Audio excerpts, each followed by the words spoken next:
All right, now welcome to SC Custom Designs. It's Labor Day, and none too soon, but we got the porch, 2 coats of paint on the porch, and we use a product that has grit in the paint. So I'm not representing Valspar or anything like that on my channel, but it's called anti-skid latex paint. Skid resistant enamel. Adds traction to the steps, walkways, and pool decks. Just a great idea, really. So I would say the sanding took me about 3 hours to sand the deck. My neighbor felt sorry for me. He heard the belt sander I was using, and said, "You want to borrow mine?" Because I just have the dragster style. I actually had to pick a new one up because I broke my own cardinal rule: never work into your wires, work away from them. All right, so I have yet one more project to do, but let's finish up this one. So you recall, if you haven't seen the beginning of the series, I made this top tread here out of two 2x12s, and on either side I have notched out so it fits around the bottom pillar. And you'll also see something different. Oh, I'm glad I didn't fall. Gotta save that cup of coffee, by the way. So I cut out a piece on the top tread. It's very obvious to me because, well, I cut it out, but hopefully it's not as obvious to the would-be walker, the postman. So follow the mini-series. I'm going to hopefully link them all together because I did real quick, like 2 to 5 minute videos describing not only putting this piece, cutting that piece out and putting in the new piece, but all the gotchas and some of the things I had to do, things outside of the box. For example, this pillar here was all rotted at the bottom, and so I made these two. I cut them up higher than its partner over there. Not to fear, I will replicate the look and feel of that. So yeah, we got two 2x12 cut out there, and I jacked up the porch roof just enough to slide it under there.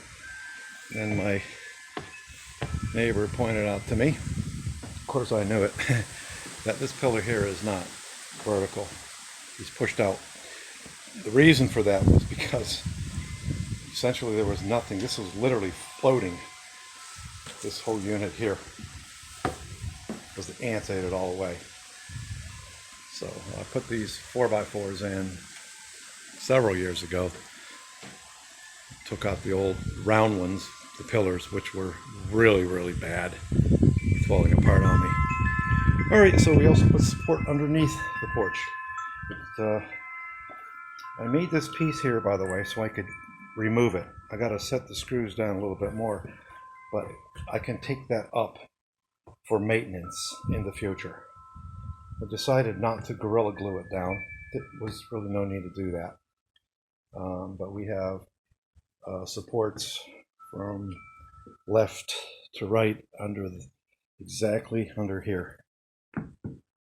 Whoop, there. All right, so hopefully you enjoyed this mini episode. The things you got to do to get a thing done.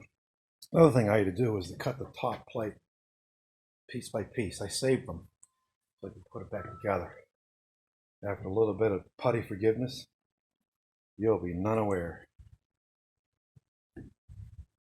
So the last thing I got to do in this season of 2020 is finish my beadboard. Finish the crown molding up there. See, I started it last year and then the cold set in and I had to stop. Anyways, but this is just dust board, you know, pressed out to look like trim and crown molding. And guess what? You can see that it's sagged. I pinned it in the middle. I did that temporarily because I wasn't even sure. Never did crown molding before. How it was going to work out, so I want to be able to pull it out if I needed to. Hopefully that is going to push up there and there. My wife, God bless her, didn't even notice it. So you can see that I'm putting insulation in there where I can, and it'll stop the breezes. Mind you, last year I painted the house completely and entirely myself. Pretty proud of my little self.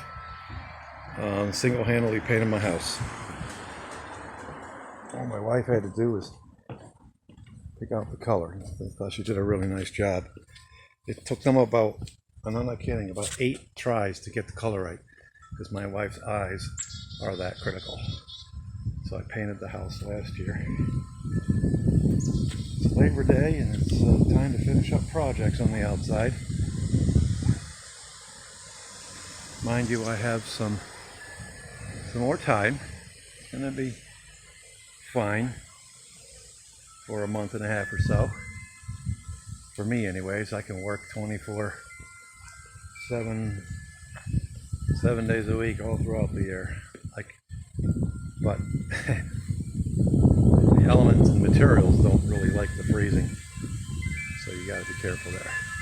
So I'm very happy with the progress. I was going to do the bottom skirt area, I just didn't get around to it because you can follow my series, What the Heck Did You Do This Weekend, and all the garden videos that I did.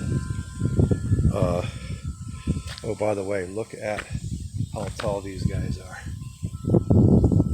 So these are Japanese maple seeds that landed in my yard over there, and I brought them over here where it's going to get the maximum sun. And so look how little this guy is here versus these guys here.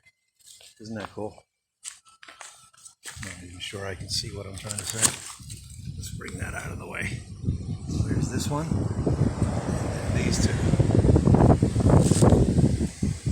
So I dug around the root area and put plant food down there, and I've been watering it faithfully for about 3 weeks, and that made all the difference in the world. So just getting the bare minimum water wasn't helping the cause.